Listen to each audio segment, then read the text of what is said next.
Anunciou hoje que começou a obra para a captação de água do rio Paraopeba em Brumadinho para o Rio Manso.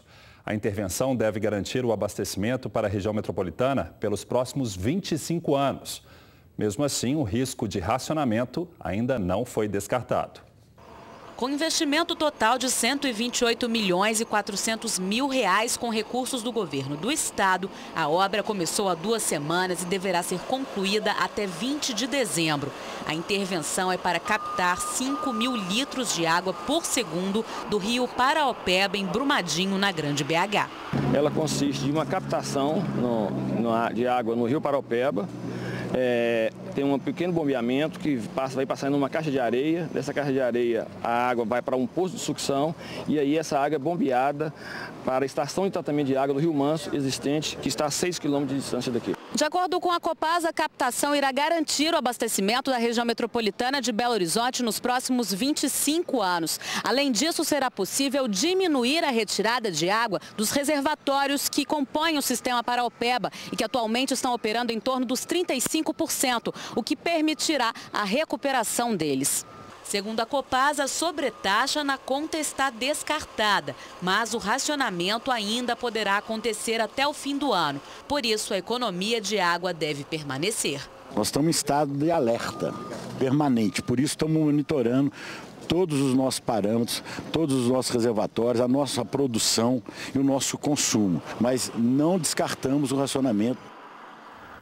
Uma denúncia anônima ajudou a polícia a localizar 2 irmãos suspeitos de arrombar e furtar uma escola pública no bairro Ribeiro de Abreu, na região nordeste de BH. Para entrar na escola municipal Secretário Humberto Almeida, os ladrões pularam o muro. Lá dentro roubaram televisão, 2 aparelhos de DVD e um computador.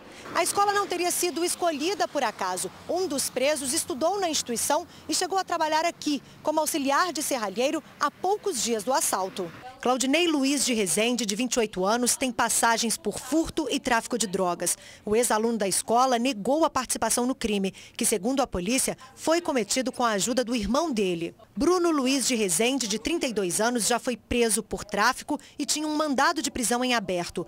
E em buscas na residência, nós encontramos todos os materiais que haviam sido subtraídos da escola. Em conversa com a gente dentro da viatura, ele falou que entrou na escola, que uma outra pessoa teria ficado do lado de fora aguardando. Decepção para os funcionários da escola, que não esperavam encontrar entre os ladrões um ex-aluno. Todo aluno, a gente cria um laço, né, um vínculo, e a gente espera sempre colocá-los num bom caminho, mas infelizmente nem todos a gente consegue.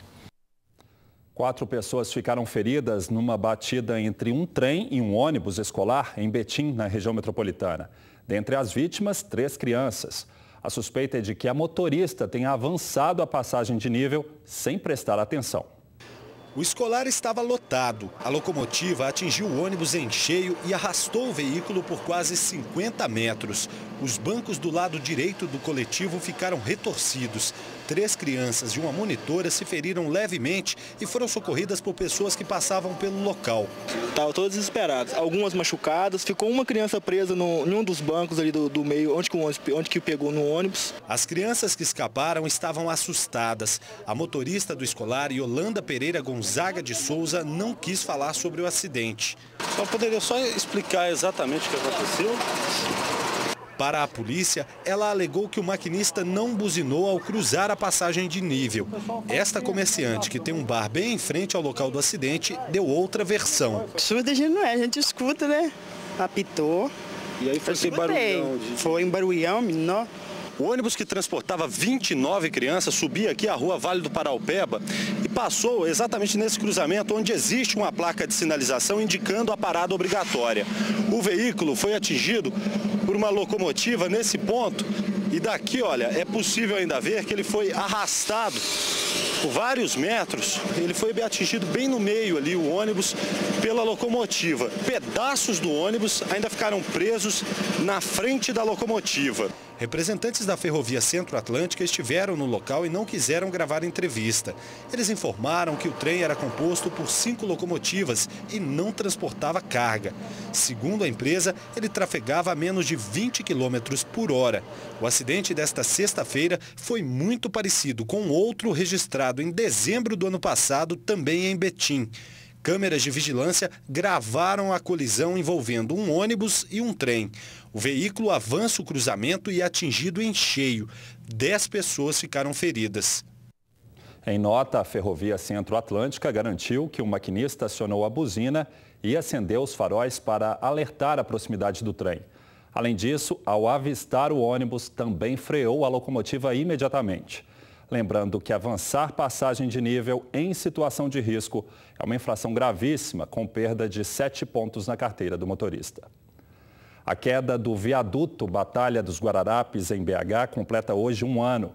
Parentes das vítimas, moradores e comerciantes da região fazem, neste momento, uma manifestação e reclamam do abandono das autoridades. Com falhas graves no projeto e com menos aço do que o necessário, o elevado caiu deixando 2 mortos e 23 feridos. Até hoje, ninguém foi punido. Avenida Pedro I, bairro São João Batista. Um ônibus lotado passa. Em seguida, a alça sul do viaduto Batalha dos Guararapes desaba em cima de 4 veículos. Gente, aconteceu o viaduto. A motorista de ônibus, Hanna, e o encarregado de obras, Charles, foram esmagados pela estrutura e morreram na hora. Foi preciso implodir o que restou do viaduto para liberar as pistas.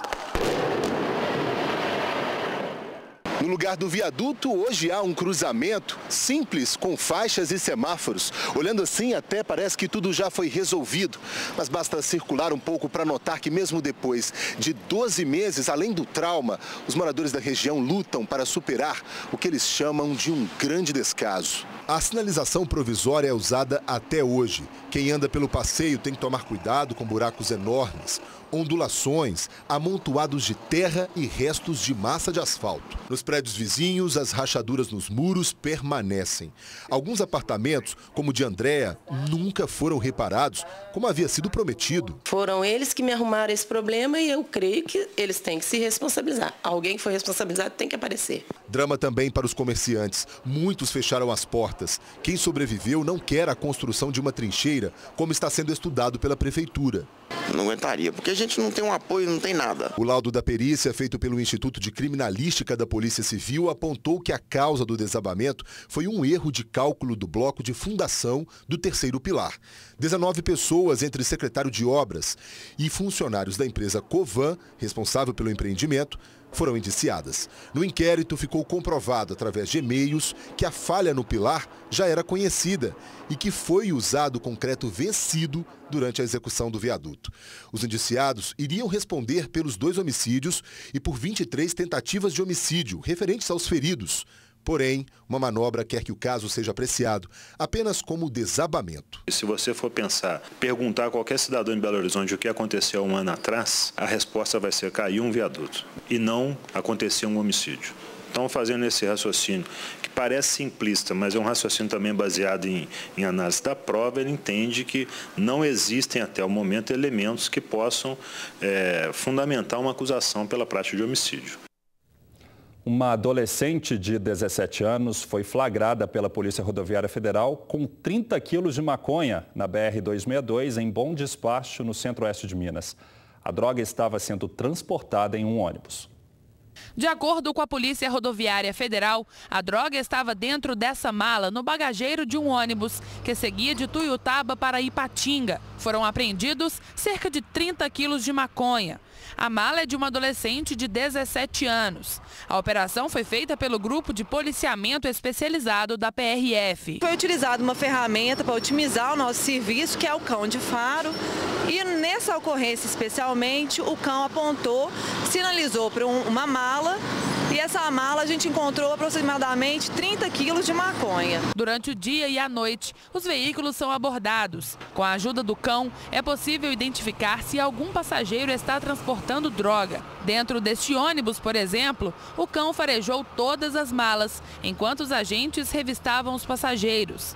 Foi assim que a garota foi apreendida. Nesse caso, a gente registra a ocorrência, aciona o Conselho Tutelar por se tratar de uma menor de idade e encaminha a ocorrência para a Delegacia de Polícia Civil. A operação aconteceu durante todo o dia e cerca de 200 pessoas foram abordadas. Nesta apreensão, a adolescente foi amparada pelo Conselho Tutelar e contou que receberia R$ 1.500 pelo transporte da droga. A operação vai continuar acontecendo em vários pontos da rodovia.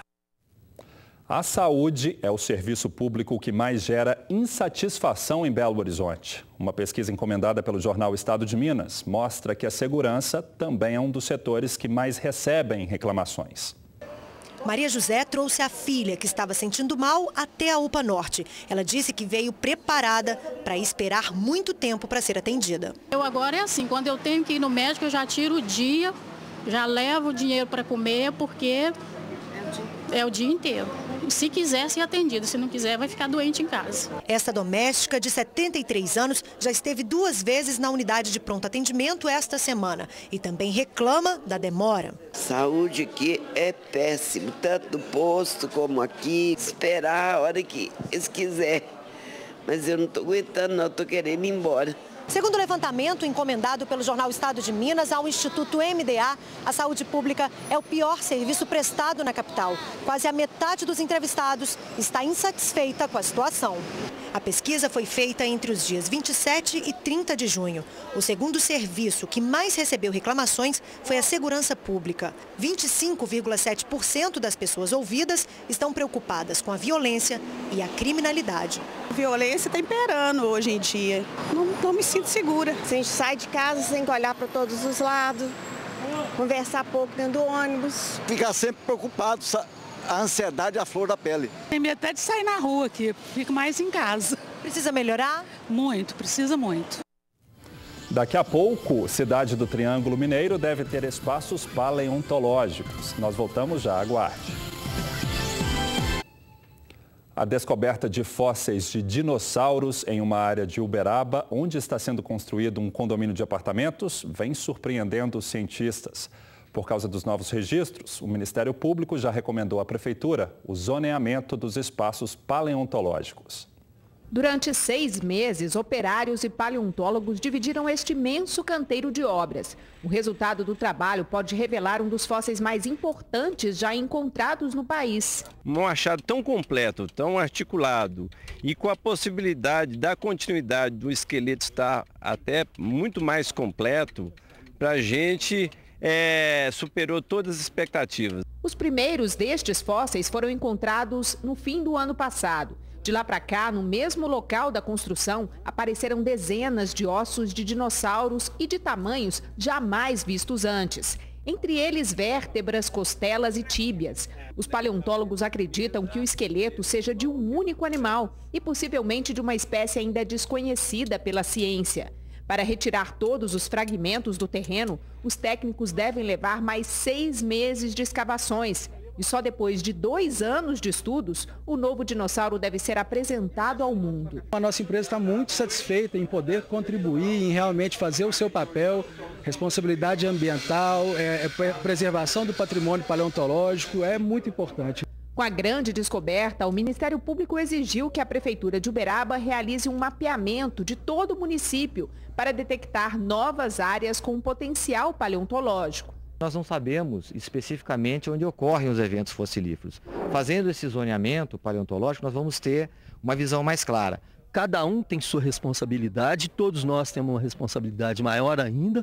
Demonstramos como referência não só para o município de Uberaba, mas para toda a região e até para outros locais do país.